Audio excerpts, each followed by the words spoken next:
Hey, welcome back. Yesterday, I was talking about my journey growing up as a software engineer and how it was entering this industry for the very first time. One thing that kept at me was, how do I develop the skills and what would be the advice I'd give for someone who is trying to enter the industry for the very first time? Maybe you're thinking, should I go into a big tech company right away or should I go into a startup right away? For me, as I kind of went through that process, I initially joined a startup. One thing was because I couldn't get any offers from the big tech companies, and being a new grad, it was definitely really tough, and I'm sure it's really tough today as well, just because there's so many more people, the supply is so much, demand's obviously really high as well, but you're competing against way more students who are doing computer science than I was at the time. So definitely, that's one thing. When I joined the startup, I learned a lot of things, and my takeaway from there was it enabled me to pick up different hats and try a lot of different things. One thing I really think everyone should do is try to figure out what are the things that you do, what are the things that you don't like, so that you don't narrow yourself into one field too quickly. Because I've seen that happen where someone prematurely picks one area and becomes really good at that area, but they're only good at that one thing. And maybe because for climbing the career ladder, or it's because that's easier for you to demonstrate how you're growing as a leader, I don't know, whatever it is. And then later on, they get burned out because they keep doing the same thing over and over again, and they just realize they don't have the passion to continue moving forward in that direction. Or they might get stuck at a local optimum because they're so optimized for career growth that they haven't grown the other skills that would allow them to be more effective in the long run. For me, growing as an engineer, going to a startup was a really good opportunity because I think pushed me to start doing maybe a little bit of design, a little bit of backend work, a little bit of PM work or product manager work, a little bit of taste of everything, engineering work, doing a little bit of data analytics. So it was a lot of fun. For sure, you get to put on a lot of different hats. That's what people say. If you go to a startup, you got to put on different hats.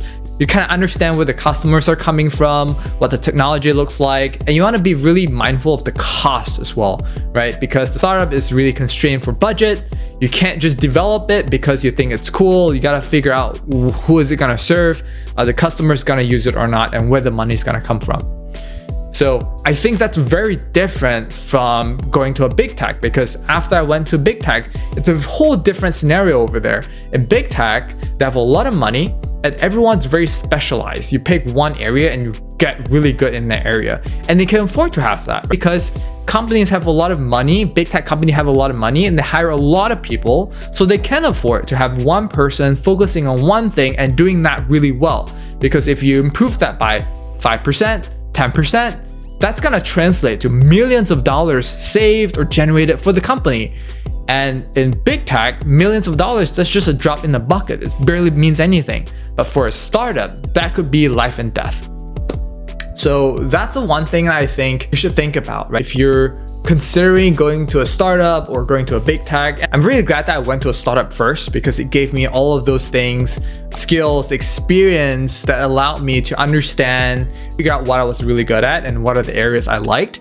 And then slowly kind of transitioning to a mid-sized company like Twitter, and then eventually to the company that I'm at right now, like Meta, which is like extremely big, right? As a big tech company.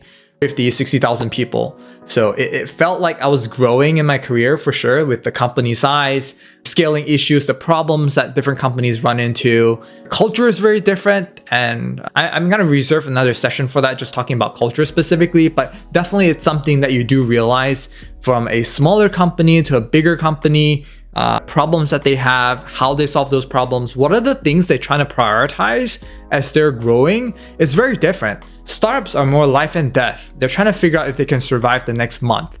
Mid-stage company, maybe they're on that hockey stick growth where they're trying to figure out how they're gonna 10x for the next 5 years, 6 years. So they're making bigger bets.